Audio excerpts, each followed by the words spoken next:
আমরা প্রতিদিন সাংসারিক কাজকর্মের জন্য প্রচুর পরিমাণে জিনিসপত্র কেনা হয়। ভারতে বলা হচ্ছে যে মধ্যবিত্তের ক্রয় ক্ষমতা অনেক বেড়ে গেছে।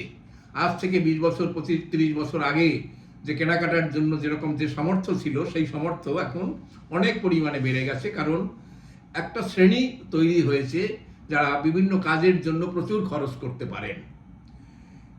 এদের দেখা যাচ্ছে যে জিনিসপত্র কিনতে গিয়ে এরা সবসময় প্রয়োজনের চাইতে বেশি পরিমাণে জিনিস কেনে, এবং সেটা যদি কোনো সুপার মার্কেটে যায় তখন সেটা আরও বেড়ে যায়। কারণ তখন দেখা যায় অনেক জিনিস ডিসকাউন্ট দেওয়া হচ্ছে, দুটো কিনলে একটা ফ্রি দেওয়া হচ্ছে, এরকম নানান স্কিম থাকার কারণে তখন অদরকারি জিনিস কেনা হয়, এবং পরবর্তীকালে একটা সময় দেখা যায় তারা বাড়ির থেকে সেই অনেক জিনিস ফেলে দেয়।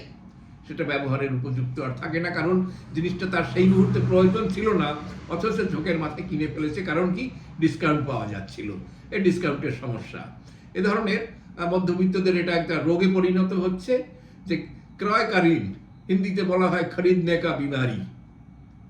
এই বিমারির এটা প্ররোচনা দিচ্ছে বিভিন্ন সুপার মার্কেট, বিভিন্ন মল, যারা দৈনন্দিন ঘরের জিনিস সাপ্লাই দিচ্ছে, তারা এখন আর সেখানে গিয়ে কিনতে হচ্ছে না। এরা হোম ডেলিভারি, ঘরের দরজায় এসে জিনিস নামিয়ে দিচ্ছে। অর্ডার দেওয়ার পরে কেউ বলছে 10 মিনিটে, কেউ বলছে 8 ঘন্টায়, কেউ বলছে 2 ঘন্টায় সাপ্লাই দেব।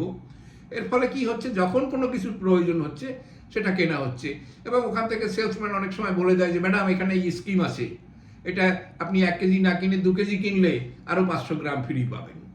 তখন বাধ্য হয়ে তারা 1 কেজির জায়গায় 2 কেজি এবং তার সাথে আরও 500 গ্রাম অর্থাৎ 1.5 কেজি এক্সট্রা কিনে নেওয়া হলো। যতক্ষণে সেটা ব্যবহার করা হবে দেখা যাচ্ছে তার আগে তার লাইফ শেষ হয়ে গেছে, সেটা নষ্ট হয়ে গেছে। যাই হোক, তবু এভাবে কিন্তু কেনা হচ্ছে। তো আজকে আমরা একটা পত্রিকায় বিজ্ঞাপন দেখলাম, স্মার্ট বাজার বলে একটা সুপার বাজার, সুপার মল, তারা জিনিসপত্র দিচ্ছে, তার বিজ্ঞাপন আজকে দিয়েছে। শুধু এটা নয়, এই মল নয়, প্রতি বিগ বাজার সহ অন্য অন্য সমস্ত দোকানেই তারা কিন্তু মাঝে মাঝে এরকম বিজ্ঞাপন দিয়ে ক্রেতাকে আকৃষ্ট করে, এবং সেখানে দেখা যাচ্ছে 30%, 50%, 40% নানান লেভেলের ডিসকাউন্ট বিভিন্ন জিনিসের উপরে দেয়। এবং এটা সেই জিনিস নয় যে যেখানে দাম বেশি বাড়িয়ে লিখে তারা ডিসকাউন্ট দিয়ে সেটা কম করবে। এটা যে প্রিন্টেড প্রাইস থাকে, যেখানে এমআরপি লেখা থাকে, সেই সব জিনিসের উপরেই। আমরা দুই একটা এক্সাম্পল দিই, যেমন ডিটারজেন্ট আমাদের দৈনন্দিন কাজে লাগে, আমরা দৈনন্দিন এটাকে প্রতিদিনই এটা কিনতে থাকি, ব্যবহার করি। ফলে কি হচ্ছে, এখানে এরা দেখা যাচ্ছে যে 4 কেজি কিনলে 2 কেজি ফ্রি, অর্থাৎ 33% আউটরাইট ডিসকাউন্ট। ঠিক তেমনিভাবে টুথপেস্ট ইত্যাদির ক্ষেত্রেও সেই একই জিনিস, যে সেখানেও 33% ডিসকাউন্ট দিচ্ছে চাল, তেল ইত্যাদি জিনিসের উপরে। কত? দুটো আইটেমের দাম দেখাচ্ছে 1255 টাকা তাদের প্রিন্টেড প্রাইস, কিন্তু সেটা বিক্রি করছে 799, অর্থাৎ 799 টাকা, বা ধরি রাফলি 800 টাকা। তাহলে 1255 টাকার জিনিসে আপনি বেনিফিট পাচ্ছেন 456 টাকা। এইভাবে কোল্ড ড্রিঙ্কস, শ্যাম্পু, বিভিন্ন সাবান, অর্থাৎ দৈনন্দিন যেসব জিনিস, সেখানে তো মাত্র বিজ্ঞাপনে কয়েকটা নাম উল্লেখ করেছে, হয়তো তাদের কাছে আরও হাজারো জিনিসের এরকম রয়েছে যেখানে এই হাই লেভেল ডিসকাউন্ট দেওয়া হচ্ছে। তাহলে এক্স্যাক্টলি যেটা প্রশ্ন, তাহলে এই জিনিসগুলোর অ্যাকচুয়াল দাম কত? আমরা যে পাড়ার খুচরো দোকান থেকে যখন কিনছি, তখন তারা কত দাম নেয়, কতটা প্রফিট করে? এখানে তারা যে প্রফিট করে, সেই প্রফিটটা কি তাদের লভ্যাংশ হিসাবে তারা দেখায়? এটা তো এমন নয় যে একদিনের জন্য বিক্রি করছে, একটা আইটেম বিক্রি করছে। কারণ এইভাবে বিজ্ঞাপন দিলে লোকেরা আকৃষ্ট হয়ে প্রচুর পরিমাণ জিনিস কেনার জন্য সেখানে যাবে, এবং এত জিনিসে যে তারা প্রচুর লোকসান দেবে তাও তো সম্ভব না।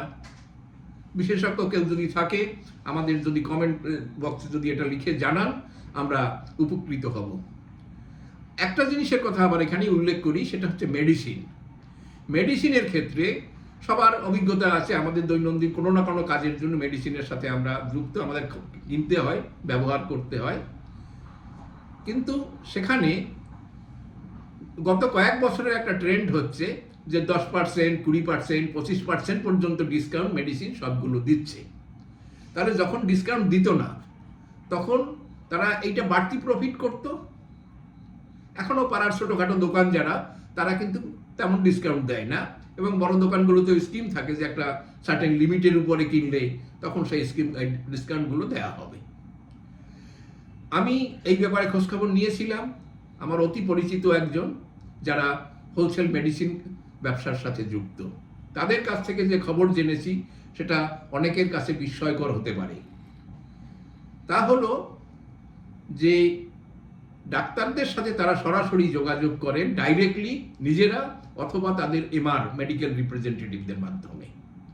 সেখানে ডাক্তারের সাথে বন্দোবস্ত থাকে যে আমাদের মাসে আপনি যদি 20,000, 50,000 বা 1 লাখ টাকার মেডিসিন লেখেন, তাহলে আপনাকে ওই মেডিসিনের যে প্রাইস তার উপরে 30% ডিসকাউন্ট আপনাকে টাকা দেয়া হবে।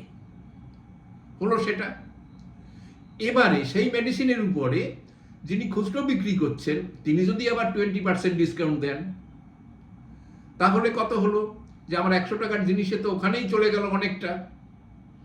এরপরে যারা হোলসেল বিক্রি করছে তারাও খরচ খরচা দিয়ে 10-15% প্রফিট করছে। তাদের এমআর খরচ, পরিবহন খরচ, নিজেদের খরচ, অফিস মেনটেন্যান্সের খরচ, কনভেন্স, এই ডাক্তারবাবুদের খুশি করা, এসবের খরচ।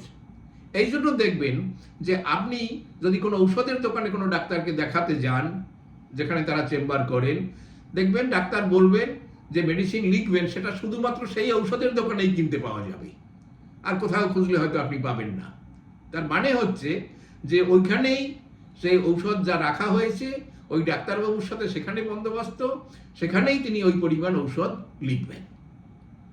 সাধারণ মানুষের এখান থেকে নিস্তার নেই, ঔষধের দামও দিনে দিনে বাড়ছে, আর এইভাবে নানান অসৎ গ্রুপ তারা এখান থেকে প্রফিট করছেন, এক্সট্রা প্রফিট, অনৈতিক প্রফিট তারা করছেন। কিন্তু এই টাকা পয়সা তাদের কিন্তু হিসাবে দেখাচ্ছেন না। যারা ব্ল্যাক মানির শব্দটার সাথে পরিচিত তারা দেখবেন এই শ্রেণীর লোকেরা, এই ধরনের ডাক্তারবাবুরা, এই ধরনের ঔষধ বিক্রেতারা দেখবেন তারা বেশি পরিমাণে এই কালো টাকা জেনারেট করছে। কারণ আপনি কোনো ডাক্তারের ফি কখনো ব্যাংকের মাধ্যমে দিতে পেরেছেন? কখনো মোবাইল পে বা অন্য যে সিস্টেম আছে যেখানে ইলেকট্রনিক মাধ্যমে আমরা পেমেন্ট করতে পারি, কোনো ডাক্তার সেভাবে পেমেন্ট নেবে না। ডাক্তার কিন্তু সবসময় নগদে পেমেন্ট নেবেন, নগদ নারায়ণ সেখানে তিনি। তাহলে এই অবস্থাতে আমরা তাহলে বুঝতে পারবো যে সমস্ত লেভেলে আমরা যে জিনিস কিনছি, যে দাম আমরা তার পিছনে খরচ করছি, সেটা মূলত যে প্রোডাকশন কস্ট তার চাইতে অনেক অনেক পরিমাণে আমাদের বেশি দিতে হচ্ছে। এক্ষেত্রে সরকারের যা কর্তব্য, সম্ভবত আমরা বুঝতে পারি যে সরকার সেখানে তার কর্তব্য সম্পূর্ণ পালন করছে না বা পালনে ব্যর্থ হচ্ছে। এই ব্যাপারে জনমত গড়ে তোলা দরকার, আপনাদের প্রত্যেককে সতর্ক হওয়া দরকার। তাহলে হয়তো ভবিষ্যতে কোনো একটা সুরাহা মিলতে পারে। ধন্যবাদ।